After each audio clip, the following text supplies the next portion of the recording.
Selamat pagi adik-adik semua. Selamat hari Minggu. Sekarang kita bisa bersama-sama lagi memuji Tuhan. Ya, walaupun hanya melalui online, tapi kita tetap bersuka cita karena Tuhan memberikan kesehatan kepada kita, memberikan rezeki kepada kita, dan Tuhan masih menjaga kita sampai saat ini. Sebelum kita mau mulai ibadah, kakak mau lihat dulu deh semangat adik-adik. Kakak nanti tanya, apa kabar adik-adik? Tentunya adik jawab, luar biasa, yes-nya 3 kali. Kakak coba tanya ya. Selamat pagi adik-adik. Apa kabar? Luar biasa. Yes, yes, yes. Sebelum kita masuk ibadah, sebelum kita berdoa, kita bernyanyi dulu dari Bapa ku datang padamu.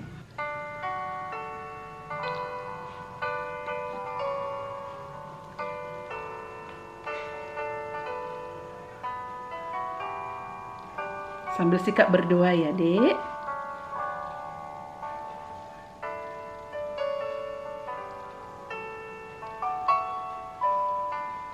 Bapa-Ku datang padamu,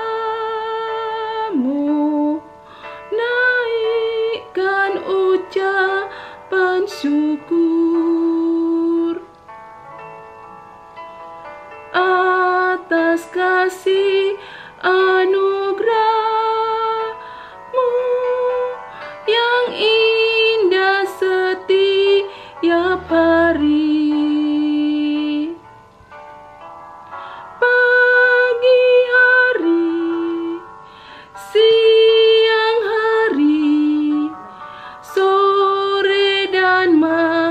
Malam hari tak hentinya mengucap syukur atas kebaikan-Mu.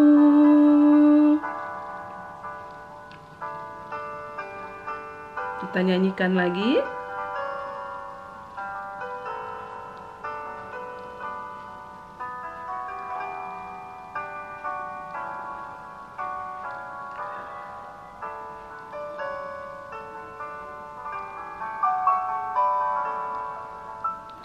Bapa-Ku datang padamu, naikkan ucapan syukur atas kasih anugerah-Mu yang indah setiap hari.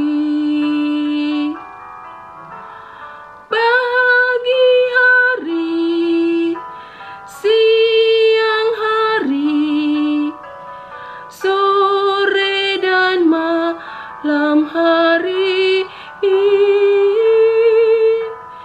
tak hentinya mengucap syukur atas kebaikan-Mu.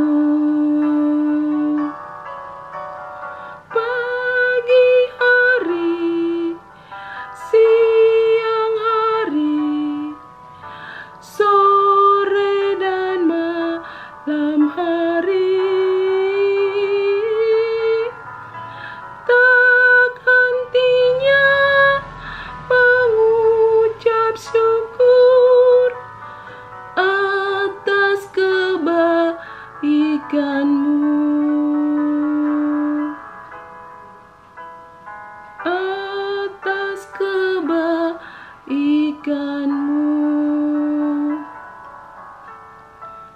Kita berdoa, kita tundukkan wajah kita menghadap Tuhan, ikutin perkataan kakak. Tuhan Yesus, kami mengucap syukur karena Tuhan Yesus memberikan waktu kepada kami. Kami bisa bersama dengan teman-teman kami dimanapun mereka berada. Kami datang, kami rindu untuk menaikkan pujian, untuk berdoa memohon pertolongan, dan kami juga rindu untuk mendengarkan firman Tuhan. Tuhan Yesus, berbicaralah kepada kami, ajari kami, sehingga kami mengerti kehadiran Tuhan dalam hidup kami. Terima kasih Tuhan Yesus, kami menaikkan doa dan pujian kami hanya di dalam nama-Mu, Yesus Kristus yang hidup. Amin. Ya, hukum Taurat yang akan kita bacakan dan kita pelajari pada hari ini, yaitu dari hukum Taurat yang kelima. Isinya apa ya? Yuk kita baca bersama-sama. Hukum Taurat yang kelima. Hormatilah ayah dan ibumu, supaya lanjut umurmu di tanah yang diberikan oleh Tuhan Allahmu kepadamu. Itu yang menjadi hukum Taurat pada minggu ini. Selanjutnya, epistel untuk kita pada hari ini, yaitu dari Markus 16 ayat 15. Kita baca bersama-sama. Yuk, 1, 2, 3. Markus 16 ayat 15. Lalu ia berkata kepada mereka, "Pergilah ke seluruh dunia, beritakanlah Injil kepada segala makhluk." Itu yang epistel untuk kita pada minggu. Sebelum kita mendengarkan firman Tuhan, kita undang dulu Tuhan masuk dalam hati kita. Lalu kita bernyanyi dulu, yaitu firman-Mu.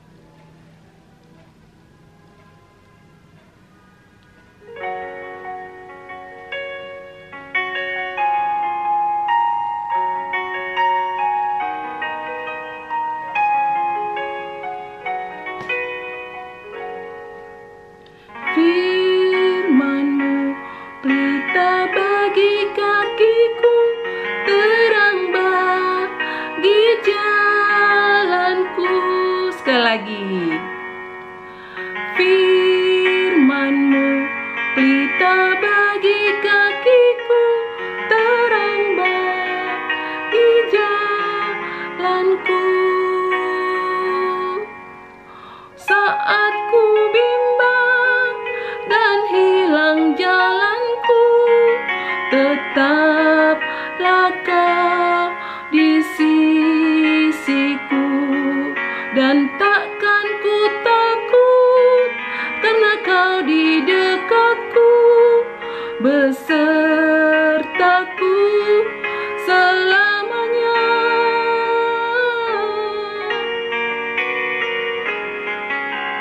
Firman-Mu pelita bagi kakiku, terang bagi jalanku. Kita bersatu dalam doa. Tuhan Yesus yang baik, kembali kami mengucap syukur atas anugerah Tuhan yang begitu besar kepada kami. Saat ini Tuhan Yesus, kami mau mendengarkan. Berbicaralah Engkau, ajari kami, supaya kami bisa mengerti firman Tuhan. Terima kasih Tuhan Yesus. Amin. Ya, firman Tuhan untuk kita hari ini tertulis dari Markus 4 ayat 35 sampai 41. Yuk kita baca sama-sama. Markus 4 ayat 35 sampai 41. Angin ribut diredakan.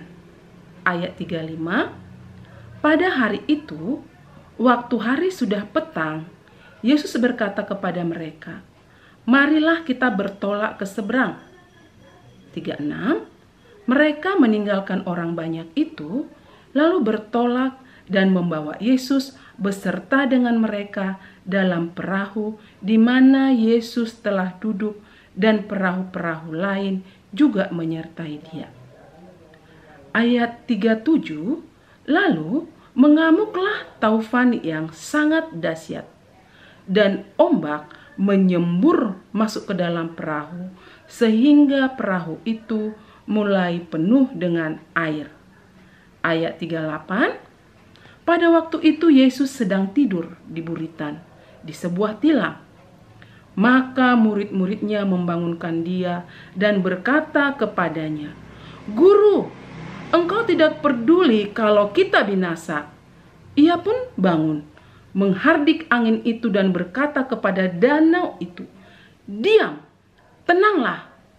Lalu angin itu reda dan danau itu menjadi teduh sekali. Ayat 40, lalu ia berkata kepada mereka, "Mengapa kamu begitu takut? Mengapa kamu tidak percaya?"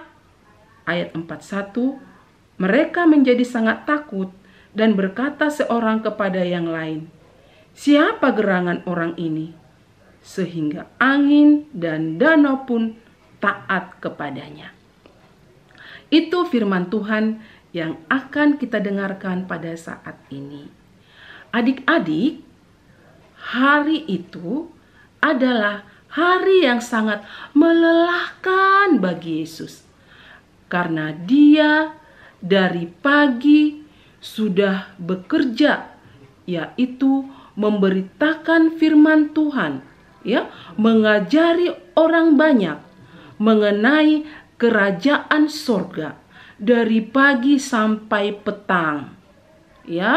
Setelah petang, dia menyuruh murid-muridnya untuk mereka supaya segera naik ke kapal atau ke perahu supaya mereka bisa menyeberang.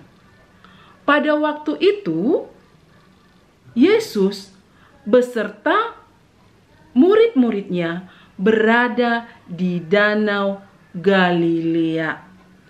Danau Galilea itu dikelilingi oleh gunung-gunung yang tinggi, sehingga kalau gunung-gunungnya tinggi, dia sangat berpotensi atau akan sering mengalami namanya ombak.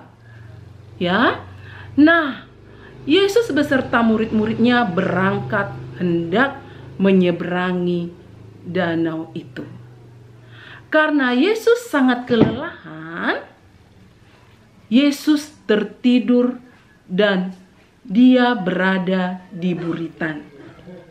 Nah, setelah itu perahunya mulai berlayar, mereka berangkat, luas daripada danau itu atau panjangnya ada sekitar 21 km. Sementara lebarnya sekitar 11-12 km. Nah, belum berapa lama, hampir mereka mencapai tengahnya mungkin, mereka berlayar, tapi karena Danau Galilea berada di antara bukit-bukit yang tinggi, ternyata sekonyong-konyong datanglah badai. Sewaktu badai datang, kapal diombang-ambingkan oleh gelombang badai dan kapal itu mulai goyang ke kiri dan ke kanan. Pelan-pelan, murid Tuhan Yesus masih bisa mengendalikan kapal itu. Tapi semakin lama ombaknya semakin dahsyat, murid-murid Tuhan Yesus sampai kerepotan untuk mengendalikannya. Ternyata semakin lama ombaknya semakin besar, bahkan air yang dari luar, ya, ombak itu tingginya sampai melebihi perahu tadi, maka air atau gelombang yang dahsyat itu mulai masuk ke dalam kapal. Ya, kalau air sudah masuk ke dalam kapal, itu merupakan peristiwa yang sangat menakutkan. Karena apa? Ya, karena murid-murid Yesus itu tahu kalau sudah begitu keadaannya, ya, gelombang badai, terus air datang dari luar atau gelombangnya sudah mulai masuk ke dalam perahu, berarti lama-kelamaan nanti kapalnya atau perahunya akan tenggelam. Lalu murid-murid Yesus semakin panik. Mereka semakin ketakutan. Mereka berlari ke sana, ke sini, sampai mereka tidak tahu apa yang harus mereka perbuat. Lalu murid-murid Tuhan Yesus teringat kepada Yesus. Lalu mereka membangunkan Tuhan Yesus. Apa yang murid-murid katakan kepada Tuhan Yesus? Guru, engkau tidak peduli, kita akan binasa. Mereka tahu kalau perahu sudah kemasukan air, berarti sebentar lagi kapalnya akan tenggelam. Tetapi setelah mereka berseru kepada Tuhan Yesus, Yesus segera bangun dan langsung dia berdiri dan dia berkata kepada ombak dan danau itu, "Diam, tenanglah." Ternyata apa yang terjadi adik-adik? Tiba-tiba danau, gelombang itu menjadi tenang dan teduh sekali. Tetapi ada kekecewaan Yesus kepada murid-muridnya. Dia berkata kepada murid-muridnya, "Kenapa kamu tidak percaya? Mengapa kamu takut?" Ya, Yesus berkata kepada murid-muridnya, "Kenapa kamu takut? Kenapa kamu tidak percaya?" Nah, sampai saat itu murid-murid Tuhan Yesus masih bingung. Mereka masih merasa, loh, ini peristiwa yang sangat besar. Lalu di antara mereka, antara satu dengan yang lain berkata, "Siapakah dia? Danau dan gelombang juga taat kepada dia." Nah, sekarang apa yang menjadi pedoman dalam hidup kita? Tentunya adik-adik bingung. Apa pedomannya? Kalau misalnya dikatakan kepada adik-adik, adakah gelombang dalam hidupmu? Ada. Kenapa? Karena Danau Galilea diibaratkan, ya, itu sama dengan kehidupan kita. Atau Danau Galilea sama itu dengan rumah kita. Danau Galilea sama itu dengan kota kita. Danau Galilea sama itu dengan dunia kita. Artinya, kalau kita baca tadi dari ayat 35 sampai 37, ya, waktu murid-murid Tuhan Yesus taat dan melakukan apa yang dikatakan oleh Tuhan Yesus kepada mereka, ya, mereka selalu bersama-sama dengan Tuhan Yesus, mereka selalu berjalan bersama Yesus. Bukan berarti kalau mereka satu perahu dengan Tuhan Yesus, bukan berarti tidak ada badai. Walaupun kita satu perahu dengan Tuhan Yesus, bukan berarti hidup kita tidak mengalami masalah. Ya, itu tadi. Tetapi, ya, ada satu yang harus kita ingat. Kalau badai datang dalam kehidupan kita, emang adik-adik pernah mengalami badai atau masalah? Tentunya pernah. Misalnya kalau adik-adik di rumah tidak punya teman, takut nggak? Takut kan ya kadang, tapi kadang juga berani, ya. Nah, Kalau misalnya adik-adik yang di sekolah, tidak selalu adik-adik berjalan dengan mulus.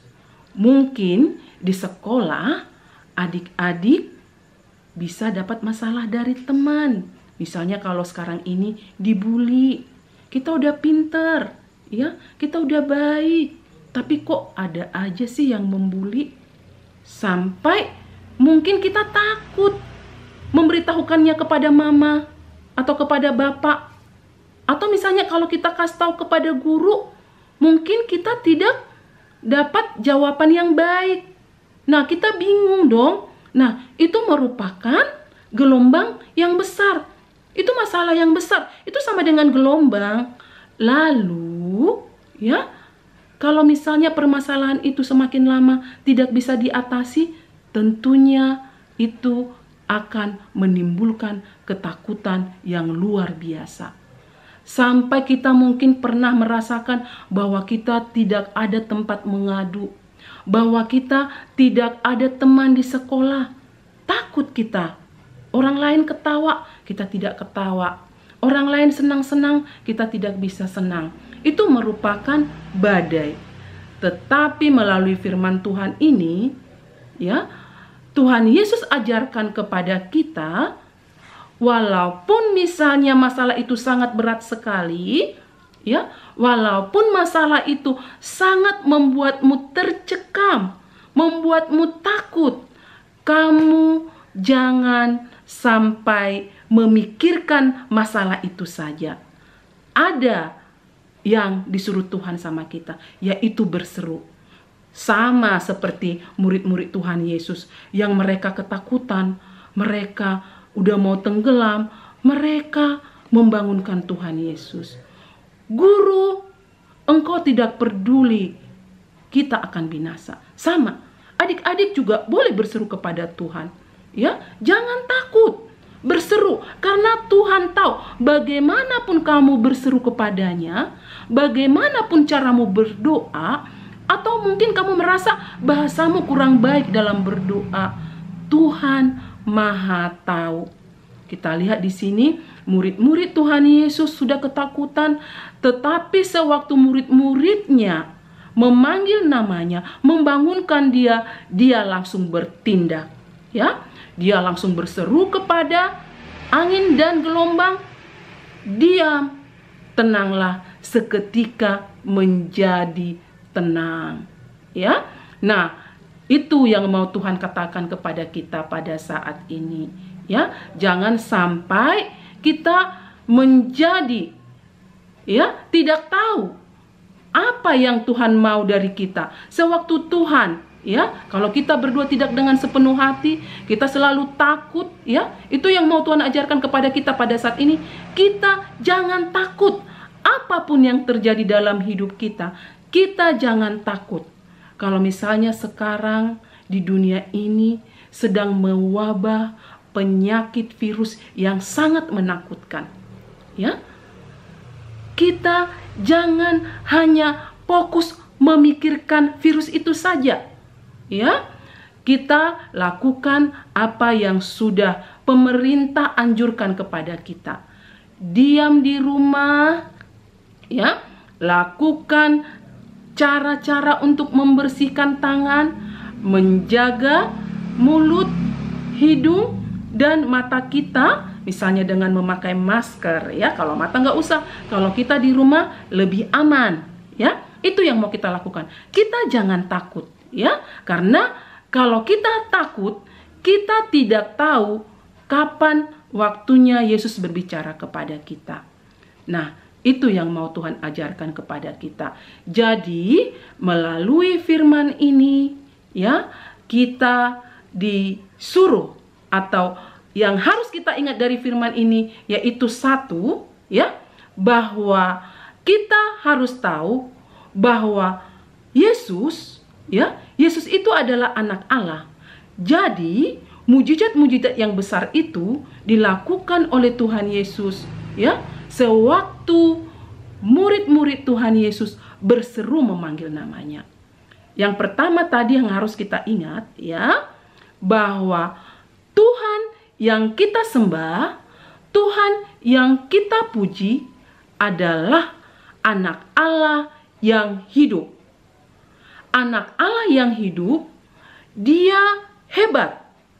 Dia bisa melakukan apa saja yang tidak dapat dilakukan oleh manusia. Ya, tentunya adik-adik ya bisa menyebutkan apa saja kehebatan Tuhan. Itu tadi yang pertama. Yang kedua, karena kita punya Tuhan Yesus yang hebat, kita punya Yesus yang bisa melakukan apa saja yang tidak bisa dilakukan oleh manusia, makanya anak-anak Tuhan tidak boleh gentar dan tidak boleh takut. Itu yang kedua. Yang ketiga, dari sekarang Tuhan mau anak-anak Tuhan Yesus sudah harus jadi pemberani, sudah harus cerdas. Demikian firman Tuhan yang akan kita jadikan sebagai pedoman dalam hidup kita. Ya, semoga Tuhan berikan berkat-Nya sehingga kita mampu menerima, mendengar, mengerti, dan bisa kita lakukan dalam kehidupan kita sehari-hari. Amin. Kita bersatu dalam doa. Tuhan Yesus yang baik, Tuhan Yesus yang mengenal kami satu persatu. Engkau mengenal isi hati kami ya Bapa. Tuhan Yesus sangat tahu kelemahan kami. Pada saat ini ya Tuhan Yesus, kuatkan kami supaya kami mengenal betapa besar kasih setia-Mu kepada kami. Supaya kami tahu bahwa Tuhan Yesus sangat luar biasa. Bahwa Tuhan Yesus sangat besar kuasa-Nya. Mampukan kami ya Tuhan Yesus. Ajarkan kami supaya dari sekarang kami tidak takut lagi. Supaya dari sekarang kami tidak gentar lagi menghadapi apapun masalah dalam kehidupan kami. Kami percaya Tuhan Yesus karena Engkau adalah Allah yang hidup. Karena Engkau adalah Allah yang mampu menolong kami. Ampuni dosa kami ya Bapa, supaya kami layak menerima semua berkat-Mu. Hanya di dalam nama Tuhan Yesus yang hidup, kami berdoa dan mengucap syukur. Amin. Bapa, terima kasih.